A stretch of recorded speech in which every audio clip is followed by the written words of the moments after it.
Hi, my name is Noelle Haney. I'm 25 years old and I'm single. So the thing is that singleness doesn't define me, but it took me a really long time to figure that out. I would like to tell you why Jesus is better than finding a boyfriend. For all of you that are out there like, I'm a guy, I don't have to listen. Well, you're wrong, because I'm also talking about why Jesus is better than finding a girlfriend. It's just that it's not applicable to me. Okay, so put yourselves in my shoes for a little bit. I was here at Faith. I went through this youth group. I thought I had it all together. But remember that I still had these struggles, and I know that a lot of you have these struggles. Starting off with kindergarten, my mom likes to tell the story about when I came home my first day of school and I said, Mom, I don't know who I'm gonna marry, Brandon or Jonathan, and I just had my heart set on marrying one of the two. And then fast forward to second grade when I was in the school play under my dad's direction, and I was convinced that my older brother in the play was my one true love. I mean, really, you could go grade by grade by grade and go all the way up through high school, and I could tell you about all the guys that I had crushes on and really how I was just obsessed. Even though people maybe didn't know it on the outside, I knew my heart. Going into college, I had a lot of false assumptions and expectations because my parents met in college, my older brothers met their wives in college, I had a roommate who met her husband in college. Everyone meets their future spouse in college, it seems like, and so I just assumed that it would be the same for me, and that's really part of my focus of going into college was thinking, hey, I'm gonna meet my future spouse. But I didn't, obviously.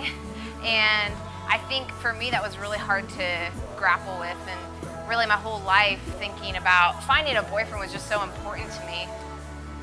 But here's the thing, my identity isn't found in my relationship status, and it's taken me a long time to figure that out. But now that I finally have it, I'm passionate about talking about that with others because I know it's something that a lot of teenagers really struggle with. So I have a couple things that I want to challenge you with. First of all, don't make assumptions that you're prepared and that you're ready and that you can handle whatever your identity issues are going to be, because that might not be true. It's important to prepare your heart because there's going to be a lot of battles between your head and your heart. See, in my head, I knew that I was enough and that I didn't need a guy to tell me that I was pretty, or I didn't need a boyfriend to make me have worth. But in my heart, I felt differently. And I had all these questions like, why doesn't anyone love me? Or am I not good enough? But honestly, it was more than that. I mean, I needed to recognize that my identity should be found in Christ. So I would challenge you to think about where your identity is found. Maybe it's not in this exact issue, but you need to realize that Jesus is better than whatever that is. I think it's important, even if you're in junior high, to start thinking about this now, because you will struggle with it, and ultimately it's just a waste of time. I think another thing that I've learned is that I'm not now, as a 25-year-old and single, just in some waiting stage. It's important to realize that every phase of life is just as valuable as another, and God can use me the way I am. Just because I'm out of college and I'm not married, that doesn't mean that God can't use me.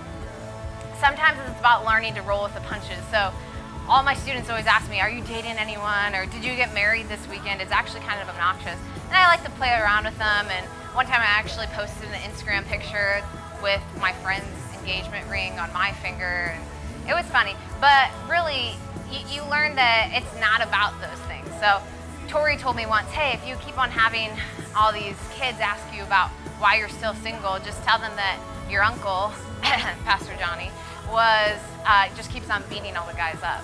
So I think also ultimately you learn to focus on what's important, and you know that Jesus is better than finding a boyfriend, or Jesus is better than having this relationship. So it doesn't matter what your relationship status is right now. And for me, being in this place where I am right now, where my relationship with Christ is better than it's ever been, it's cool because I get to live in light of eternity. And I realize that God is using me how I am and in the place that I am with my current relationship status, which is single, and that's not a big deal. And so I would encourage you guys to remember that Jesus is better than finding a boyfriend.